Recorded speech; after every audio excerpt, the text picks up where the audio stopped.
I am here early today. I was gonna cancel the FriYay Q&A today because I planned later, and then I ran into someone last night. Shout out to Sydney. And she was like, "Oh, I'm so looking forward to the Q&A tomorrow." And I was like, "Oh, people are expecting it." So I'm here. Hi, Elena. Hi, Helene. Oh my gosh. Elena and Helene are doing incredible events at Seed to Star this Sunday, and I'm going to be there, and it's going to be amazing, and you should be there too.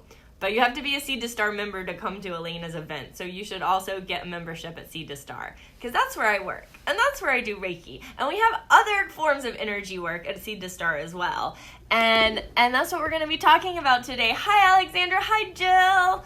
Yay, we're talking about Reiki, and other stuff. But mostly Reiki, because that's my preferred modality of energy work. Hi, Monique. Good morning, y'all. Oh, I'm so glad people are here. I was worried no one would be here because I'm doing it so early today. So thank you for being here. And if you have questions about Reiki and other kinds of energy work, or like my own personal experiences with that, let me know.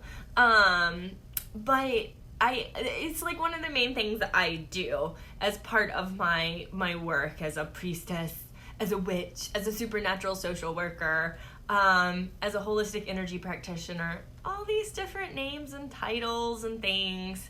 I got attuned to Reiki when I was 19. Oh, there's Sydney. Hi, Sydney. I'm doing this because of you, so thanks. Yeah, so Reiki. I got attuned when I was 19 because I had a Reiki session because my friend had one and was like, "Oh my gosh, I don't know what this Reiki thing is, but you need to try it. It's right up your alley. Like, go get some Reiki." Yeah, supernatural social worker. That's what I call myself because, I'm a social worker, but I work in the supernatural. But it's not spooky really at all. Not really. Sometimes it's a little spooky, but mostly it's really awesome. So I was always into the supernatural stuff. I was a big fan of the X-Files growing up. When I was in 6th grade, I did a speech. We had to give speeches in class, and I did a speech on ESP. And then in 10th grade, we also had to give speeches. I've had a lot of practice giving speeches, which maybe partly why I'm well suited to talking for hours to cameras and to you wonderful people. But in 10th grade we had to give a speech as well, and I did it on numerology, and I printed numerology reports for every kid in my 10th grade English class, so that was fun. So people already knew I was a little into the unexplained and the mystical and things like that. Question, can you do Reiki through me for Maya? She's asking because she's seeking alignment on the other side. If that makes sense. Yes, absolutely. We can Reiki those who have already transitioned, and that's part of the energy work I do. So absolutely. Although I'm wondering, we'll talk later. We'll talk offline. There's some other layers here. So, but yes, we'll talk, Monique. I love that. Oh, I love sweet Maya. Maya is Monique's daughter in spirit, and she's just so beautiful and loving and likes to tickle our hair. So anyways, I got a Reiki session when I was 18, 19, maybe towards the end. I think I was 19, and it blew my mind. I don't know what happened, but I was seeing things, I was feeling things. I could not get up off the table afterwards. I finally sat up, and the amazing woman who had Reiki'd me, who I'm still friends with, Abby, was like, "Whoa, girl, you're gonna do this one day." And I was like, "I don't know what you just did to me, but there is no way I could do that. I don't know what just happened, but that blew my mind." I'd already been meditating for a number of years at that point. So I'd experienced naturally induced altered states through meditation, but this was another level. Things were happening. I was feeling things in my body. I was feeling heat. I was seeing things. I felt a strong presence of this feminine energy that was there, that had come into the room. It was it was a lot. It was intense and beautiful, like very loving. I felt safe. It wasn't scary at all, but it was definitely like so much more than I was expecting to feel. And Abby explained to me that I was just very open, like the Reiki. I was like, some people are just more receptive to energy than others, and I was like a sponge. And so my whole system like felt that Reiki and just was like, give it to me, I want it. Well, fast forward a few months later, and I had put it out of my mind. I went off, I started college. I was in my first semester of college up in Massachusetts, which was like a whole new world because I grew up here in Atlanta. And I'm in Massachusetts, and I get these like awful lumps on my thyroid, and my hormones are all out of whack, and the doctors were running tests, and they were like, we don't really know what's wrong, but we need to take your thyroid out. And I was like, whoa, wait. The thyroid is very important, people. Don't just let someone take your thyroid out, okay? If you really, really need it, obviously, like, check into that and do what's needed. But I felt like the medical professionals I was seeing were not doing their due diligence and really getting to the root of what was causing the problem. So their, like, Band-Aid solution was, it's not working, we're just going to take it out and put you on synthetic hormones for the rest of your life. And I was like, let me try some things first. And so I called up Abby and I was like, hey, remember that Reiki thing you said I could do? Like, I want to try it. And so she put me in touch with her Reiki master. And I called Reiki master. I was home over winter break. My surgery was scheduled for the summer because it was like apparently not super urgent. And they were telling me to just take some medication in the meantime. But I stopped the medication because it made me feel crazy and awful. So I was like, I'm taking this into my own hands. Like, let's see what's possible. I don't really believe, I'm not sure this will work, but I'm willing to try something because I had already experienced profound sensations and emotions from having a Reiki session. So I was like, let me just see. It won't hurt to go get attuned to Reiki and just see if that helps. And so over winter break, I went and got attuned to Reiki. And within 2 months, all the lumps on my thyroid were gone. All of my blood work was back to normal. My hormone levels were like all evened out. I felt great. And I haven't had a problem with my thyroid since. Yay! The story gets weirder. I'm not going to get into all of that because I have a lot of other things I want to cover today. But even more magic happened years later with this whole thyroid thing that some of you know and some of you I'll tell at a later date. But it's been pretty amazing. And I had gotten attuned to Reiki initially just for me, just because I didn't want my thyroid taken out. And it worked, you know? Like, I mean, I can't 100% prove that that is what did it. Maybe it just magically rectified on its own, except what happened years later that I found out that makes it more likely that it actually was the Reiki. So, for me, I think the Reiki played a huge role in my thyroid healing and it being fine ever since. I'm 38 now and I still have a healthy functioning thyroid. It's never given me problems since that time.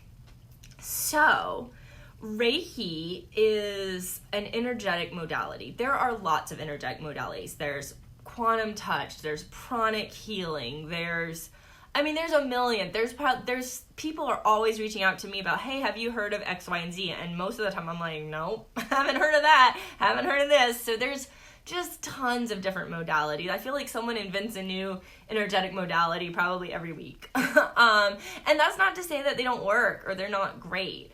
Reiki is one of the older energetic modalities. It's also very easy.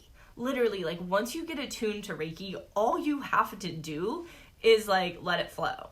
Reiki 1 is for, like, physical hands-on Reiki. And so you get the attunement. It basically, like, aligns your top 4 chakras to always plug into the Reiki frequency. Anyone can access Reiki. Reiki means universal life energy. It's just a Japanese word that means universal life energy. So we already have access to Reiki. It's just that it might be hard to like bring it in as fully because we get out of alignment, we have blocks, our energy fields get cluttered with other people's junk and with noise and all kinds of stuff.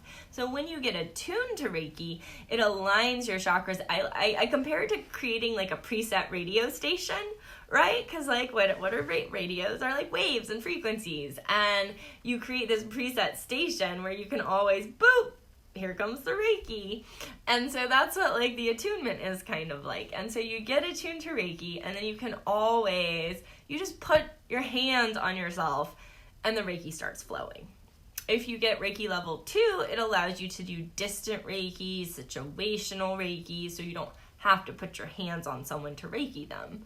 You can Reiki them using certain symbols that you learn to send the Reiki across time and space. You can send Reiki to the past, you can send Reiki to the future, you can send Reiki, like if you know you're going to have a job interview like in 2 days, you can go ahead and like send Reiki to yourself for the job interview. So that's something I've done a lot. I do that for clients. Like if they tell me like, oh, I have this big thing coming up, I'm like, would you like me to send Reiki to you? And they're like, oh, but it's at this time, you're probably going to be busy. I'm like, no, I can go ahead and like send the Reiki, and it will like basically download into you when you're going to have the interview, when you're having the operation, when you're giving birth, whatever it is. So Reiki is great. It's so easy. It's so easy, and it just works with a really high frequency of love. So it feels very loving. You don't have to like think about a lot of things. You don't have to like do specific movements. You don't have to do interesting breath work. And some of the other energetic modalities that exist are equally effective, but there is more work involved in employing the modality. Some of them require using your own energy. Reiki is like, I'm literally a drinking straw, okay? So like the Reiki flows through me. It exists in limitless abundance. It comes through me as the person who's attuned into whomever I'm Reikiing. They're the ones, their system knows how much Reiki they need. So I'm not pushing Reiki. I'm not pulling anything out of them. Nothing sticks on me. I'm this like clear, clean vessel, and the Reiki flows through me into them. It does what it needs to do. It gently dissolves blockages. It bumps up. It literally just like infuses every cell in a higher frequency that elevates you into alignment with your soul, with your essence, with love, and lets you feel more expanded, but also still grounded. Now, you can definitely get floaty if you have like a deep session, but it is about bringing you into a more, a deeper, more authentic relationship with who you really are. So it's not there to take you out of your body either. So a lot can happen in a Reiki session. Every Reiki session is unique and different. There's definitely clients I work with regularly and I've worked with for years. And still, like, even when it's the same person, every Reiki session is unique. The Reiki obviously is always flowing, and I can do an entire Reiki session and not have to open my mouth. That is Reiki. Reiki is just an exchange of universal life energy that helps bring your system into alignment. When I offer Reiki sessions, though, a lot of other stuff happens. So one person's Reiki is not like another person's Reiki. Every Reiki practitioner is going to have their own style, their own way of incorporating Reiki into what they do. So some people offer massage and Reiki. Some people offer crystal healing and Reiki. For me, my work has evolved. I used to, when I finally, because initially I wasn't even going to Reiki other people. I just got it for myself because I wanted my thyroid to like not be removed. And it wasn't. Yay, I still have my thyroid. Thank you, thyroid. I love you. I had to really work on some throat chakra stuff though with that. There was a lot that came up. It's been a very deeply personal healing journey for me. First and foremost, Reiki is for me to use for myself. However, word got around that I did Reiki, and so friends would come to me or have friends of friends that come and see me, and I would Reiki them, and things would happen. They would sense their deceased loved ones in the space. I used to not talk during Reiki. I would just let the Reiki do its thing, trust the Reiki. That's all you need to do. That's why it's so easy. You don't have to do anything else when you're giving someone Reiki. You can let the Reiki do what it needs to do, and it will work. No one has to believe in it. I have Reiki people, some of the most skeptical people out there, just because they were curious, and they were like, okay. I always have consent. You know, I don't Reiki someone without, it won't work. Like, Reiki just, like, won't, if you don't have consent, it actually, like, won't flow. You literally cannot Reiki someone against their will. But I also like to ask and get actual verbal consent before I do Reiki on someone. If I'm not able to ask, like if they're in a coma, if they're not able to give verbal consent, if it's an animal, I mean, animals have ways of obviously giving consent, but I can ask their higher self. I can ask their spirit.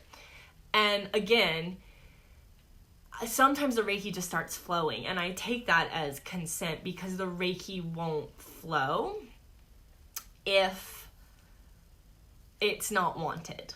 It will just start flowing. If I'm around pregnant people, oh my goodness, that Reiki flows. Those babies just are like, give me the Reiki, almost always without fail. Like, my hands get so hot when I'm around pregos. I love it. I love those, and when I hold little babies, it's just like they're little balls of Reiki themselves. They're like straight from source, and it's just like, that's why I can hold babies for hours. And animals will sometimes come up to me. Now, some animals don't want Reiki, and they'll actually, like, go away.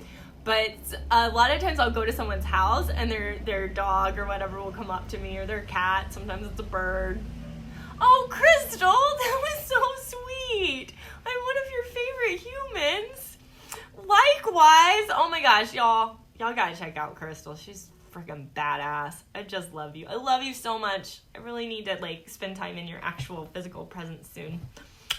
Thank you for that. Those are very kind. I will receive that. Thank you. So, yeah, like, animals will run up to me, and people will be like, whoa, they, like, don't normally want to be pet, or, like, my dog, like, watch out, like, he can be a little, like, ornery, and if they need Reiki, they will feel it, and they will come.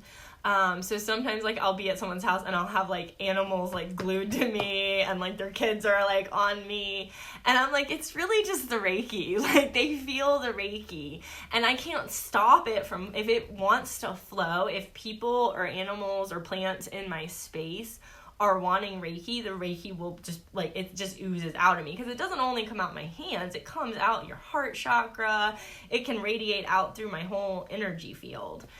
And so people that are sensitive to that, and kids and animals tend to be very sensitive, they just, like, kind of come in, and they're like, oh, I need some, and they'll get what they need, and then they'll go away. They'll just leave. So when I do kids sessions, like, sometimes I'll go into people's homes and work with their children, which I love doing.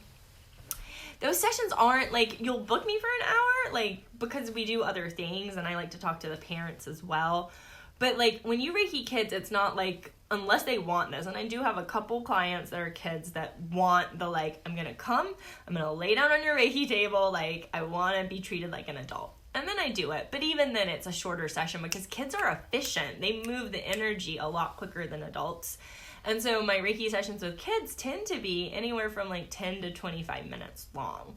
But we play together. I'll have them pull cards or build a crystal grid or just show me what they want to show me. And a lot of energy flows even if they're not laying down with me Reikiing them. Kids know what they need. They'll tell me, like, can you Reiki me right here? And then, like, I'll do it, and for 3 minutes, and they'll be like, okay, I'm good.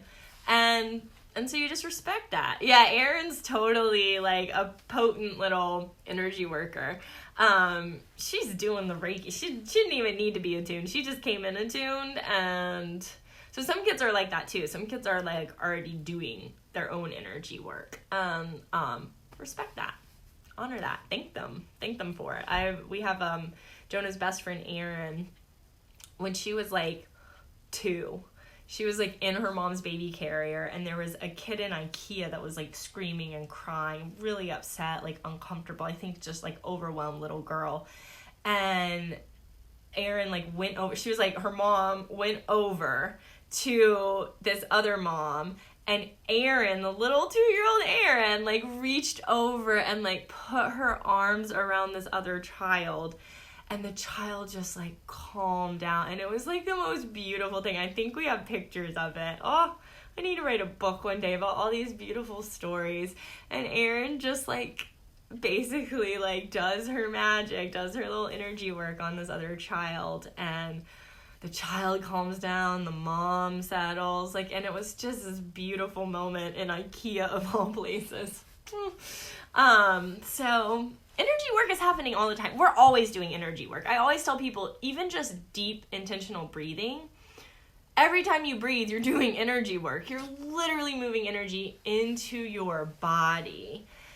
And you can also move energy out, like things that are ready to go. Like every inhale, you can invite energy in.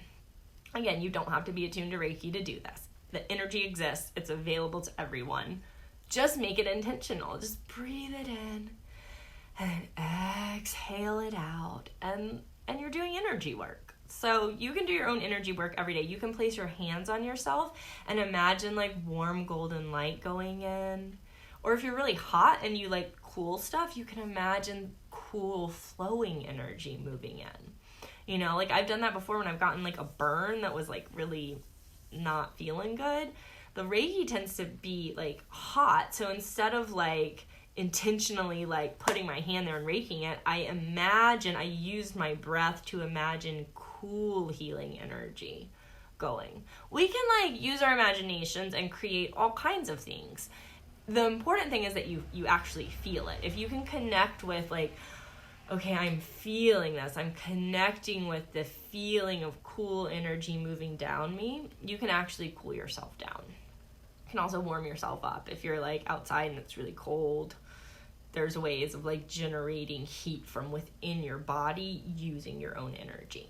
So there's all types of energy work. There's specific meditation practices. Kundalini yoga is a form of energy work. I was in an amazing Kundalini yoga class last night taught by my friend Narinder. And y'all, if you haven't tried Kundalini yoga, you need to go see Narinder because it was freaking phenomenal. We were like banging our hands on the ground and like getting out anger and like accessing like deep layers of grief. And it was just powerful. So there's so many types of energy work. The kinds of energy work that I am careful or wary of is when it is more manipulative. Instead of being surrendered to a high frequency of love and trusting the energy to do the work. It was lit. Sydney was there at Kundalini Yoga last night, wasn't it? It was so amazing. I'm so glad I went because I almost was like, I don't want to drive for 30 minutes in the rain and it's dark. And then like something in me was like, no, you like literally have to go to this. You need this. And I'm so glad I went. It was so good. So good. Yes, go every Thursday night. Go to Narinder's class. I love it. So good. So manipulative energy work is the kind I would be wary of. You have to really trust the practitioner. It's more like, there's things that are more like precise energetic surgery, or if someone is using their own energy or your energy to push or pull. There are times that kind of energy work can be needed and really, really effective. If something is very acute or critical in your system, Reiki is a very gentle modality. It works over time. Not that it can't be profound and powerful and people can experience very big shifts on the Reiki table, but for the most part, it's one of the more gentle modalities. There's going to be times when Reiki is not going to be the best modality to more quickly resolve an issue. And so there are other modalities that can get in there and be very precise and get to the root of the issue and unravel it. There's energetic modalities that specifically work with entities or attachments or other things. Not quite the same as an exorcism, but similar in theory to we have to remove or excise this unwanted energy from the body or from the energy field. And you just gotta be real careful, because when the practitioner is the one in control, if they aren't clear, if they haven't done their own work, And nowadays, so many people can just go and get trained in something, and like you might not really know. They might seem like they're very experienced, or they might seem like they're very aligned, but if you don't actually know them, you don't actually know. And then you're letting someone else into your energetic field. It's very intimate. Energy work is very, very intimate. And it requires a deep awareness of self to be able to do it in a non-traumatizing way for other people. Especially because you're usually working with other people's layers of trauma. And so you have to, you need to be prepared for that, and you can't let your ego get involved at all. It is not about you. It is about what is aligned with the highest healing and good for this person at this moment in time. Because there's also things, when you do energy work, it increases your senses, your intuitive senses, your psychic senses. So you might receive information about people that they aren't ready to receive. And it's not always your responsibility to deliver that information. And you have to be really careful about how you deliver information to people. Yes, exactly. Monique says it's too energetically invasive. It can be incredibly invasive to let someone into your energy field, especially if they aren't clear. And so yeah, just... if you're interested in exploring energy work, start with breath work. Start with working with your own energy field. Get to know you. Get an understanding of even how it feels like to move energy in the body. Tai Chi, Qigong, those are wonderful practices. Kundalini Yoga is a bit more intense, but you will feel your own energy moving in your body.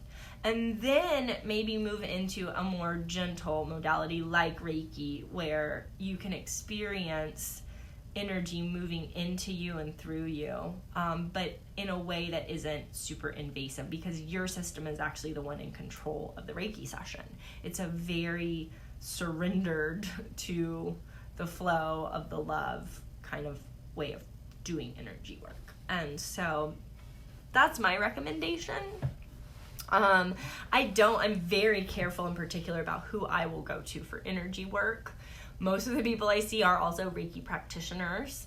The times I have received other types of energetic work, it's usually been with people that were learning a new modality that I already really trusted, that I was good friends with, and I knew that they were coming from a place of love and curiosity, and that I'm able to keep my...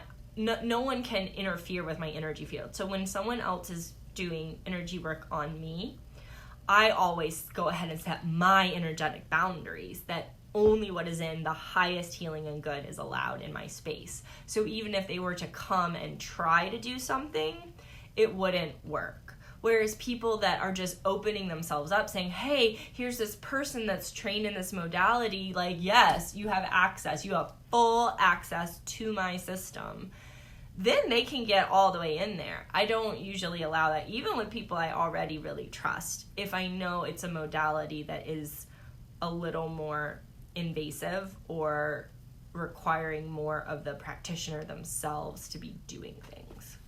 Monique says, you are the only one I trust. Oh, just on some natural witch shit. I love you, Mo. Thank you. I appreciate that trust, and it comes with a deep responsibility that, I do my best to live up to. And I'm working in a modality that literally won't let me fuck someone up. Like, I cannot hurt you with Reiki. It won't happen. Now, you might, have some, purging or detox stuff happening after, but it's not me saying, ooh, go have a lot of diarrhea. It's just your system clearing out. I can't hurt you with Reiki. I don't want to hurt anyone with Reiki, but, even if, sometimes there's practitioners that can see, oh my gosh, this person, they really need some healing, and they have these deep, mother issues, and, I'm gonna go in there and help them. And most healers or practitioners, or whatever you want to call them, really are coming at this from a place of good intention. But, what's that quote? The road to hell is paved with good intentions. if we aren't surrendered to a very high frequency, there is still the possibility that our ego gets involved. And you might think that you know what someone needs, but it might not actually be what they need. Their system is the expert. Their system, their soul, their essence knows what they need. And it's not your job to blast through their blocks. That can be a very brutal way to do healing work. If something might happen before they're ready, it could have happened in a much more gentle way, in a more aligned way for them. And we don't want to open people to trauma they're not equipped to deal with at that point of their lives. If you don't push someone into their trauma, right? And there are, I've had to work with people that have had these experiences with other practitioners. Sometimes even from something as simple as a tarot reading, that they come and they're like, this person was talking about how my like sexual abuse trauma, and this like happened in like an open environment. It wasn't even like a private room that this reading took place. And I was just like, I'm so sorry. Like, you don't talk to someone about their sexual trauma in a tarot reading that's happening in a public space when that hasn't even, unless they're coming to you and asking specifically for a reading around that. There are other ways of approaching that. You can ask questions. You can say, hey, it seems like there might be some underlying issues or pain from your past that's coming up at this time for you to deal with. And then you wait and let them lead. Okay? We don't push people or dive into someone's trauma. Don't get all like, oh, like I'm the healer, I'm going to fix things for you. That is not your role. You're there to hold space for the person's own healing to naturally unfold. And then let the energy, the resources come through. So yeah, be careful with who you're seeing. Don't be scared, but be aware. Be aware that when you are going to get energy work from someone else, understand what you're taking on with that. Understand what you're opening to and what you're inviting someone into, because I'm very careful about who I will invite into my energetic space and what modalities I'm okay with having used on me. All right? Say that again for the people on the cheap seats. Oh, yeah, be careful. Y'all, be careful. This is your sacred space right here. Don't let anyone into it. Don't give them that power unless you really deeply trust them and they've earned that trust. They need to earn it. Yeah. There's a lot out there. So be careful, be aware, trust yourself, but also don't come from a place of someone else out there is better at healing me than me, because you're going to be your own best healer. And there are people out there that can support you on that journey. Laura, I love you. Speaking of, one of my favorite things to do with Reiki is to combine it with 5 elements acupuncture. And that's partly why I chose to work with Laura, because she, oh my God, 5 elements acupuncture. It's I just love it. It's different than traditional acupuncture, but it incorporates all of that. But it also like works even more with like the energetic bodies and awarenesses. And when I get acupuncture with Laura, it's literally like she plugs me into something and like stuff just starts downloading. It's amazing. It's not just about the physical shifts. There's like deep emotional and energetic clearing and opening and kind of realigning that takes place. And so we'll have people come in and Laura will like do the acupuncture on them, like place stones on them, put the needles in, and I'll be like doing Reiki, because when you get acupuncture you have to like lay there while the points do their work, you know? And so I'll be sending Reiki, and I don't know what Laura's doing. I don't have a background in acupuncture. And so sometimes I'll get a message while I'm doing Reiki, because that happens a lot. And now I do speak the messages. When I'm doing Reiki, like a lot of information can come up. I can feel how the energy is moving in the body. Sometimes guides or loved ones or ancestors come through and communicate things. all kinds of stuff happens. There's never a dull moment with this work. It always surprises me. It blows my mind every day. And so sometimes I'll say something like, oh my gosh, like, they need carnelian, like, this person needs carnelian. And Laura was like, well, did you look down at your feet? Like, and under the table, Laura had already placed carnelian, like, underneath the table for this person. It's so cool. And then, like, sometimes the messages come through, I'm like, yeah, like, they're having trouble, like something needs to, like, open more, but then, like, once it opens, it's too open. And she was like, oh, well, I did the point to, like, for, like, oiling the gates, essentially. And I'm like, oh, okay, cool. Like, so it's so crazy. Like, energy doesn't lie. And so once you're able to sense energy, different modalities will give you the same information. Like, Laura had already sensed into what that person needed by, like, checking their pulses and using her skills and her background as an acupuncturist to sense into how the chi was flowing in the body and what was needed. And then I'm getting that same information from Reiki, not knowing that she had already activated those points to assist with that. So when you combine the Reiki and the acupuncture, you're getting an even deeper experience of healing, of opening to a freer flow, more aligned flow of energy in the body. And that's what, like, all energy work is basically doing. It's helping create aligned, easy, healthy, vibrant flows of energy throughout the body and the energetic fields. Energy doesn't lie. It really doesn't. And so experienced practitioners across modalities will be able to access similar information. They're just using different ways of accessing it and then applying their specific medicine to help with realigning the person's system or clearing out any blocks to the movement of energy in the body. So, yeah. Amazing. Come check it out. It's really awesome. Reiki acupuncture. We need to come up with, like, a good Reiki. I don't know. There needs to be a name for it. And anyone can do Reiki. Anyone can do any kind of energy work. I mean, I don't know. Maybe there's some modalities you have to, like, jump through hoops for.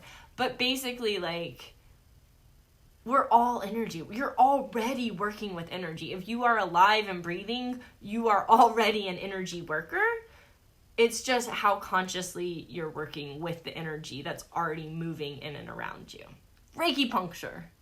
Ooh, that sounds kind of like violent and owie, though. Reiki puncture. I don't want to puncture people with Reiki. We'll think on this, Laura. So, yeah, I'm still in my PJs, y'all. I have to clean my house. My in-laws are coming tomorrow. It's a mess. I'm not even going to show y'all. Ryan, I'm so thankful for Seed to Star, you and Laura, the one-stop shop for self-healing. Oh, I love it. Thank you. That's what we want to be. One-stop shop for self-healing. That's our new, I like that. Good job, Ryan. Reiki-mancy. So, any other questions, y'all? Or I'm going to wrap this up. There's so many stories I could tell. Like, so much happens when I'm doing energy work. And any experienced energy worker is going to have their own amazing stories. We should do a panel one day of all the awesome that happens. In fact, if you come to the Lee and Mark Business Network meetup, when is that? Next week? I don't even know when it is. I need to know when my own business meetup is.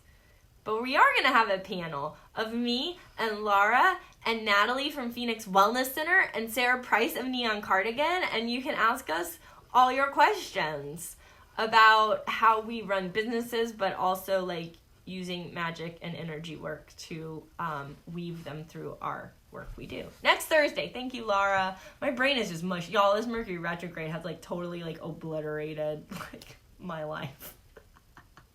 It's been a lot. But there's so many beautiful stories with this work, and every session is unique, and some go really deep. Oh, here's a question. Hey, Leo, where do I go to try Reiki for the first time? Come and see me!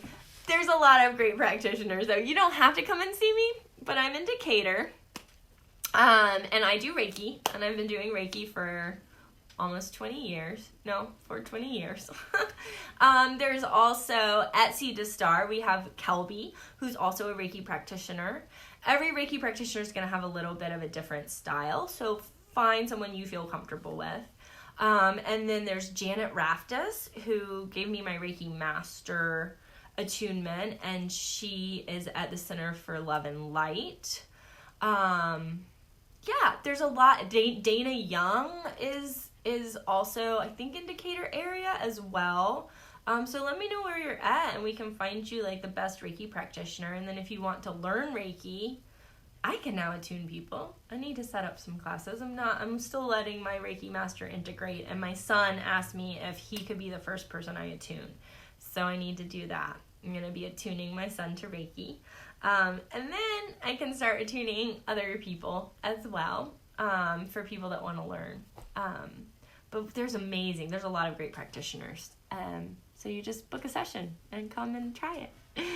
Yay! Let me make sure I don't have, what did Denise say? Thank you for all you do. I need to come see you. Yes, Denise! You need to come see us. We miss you. Yay.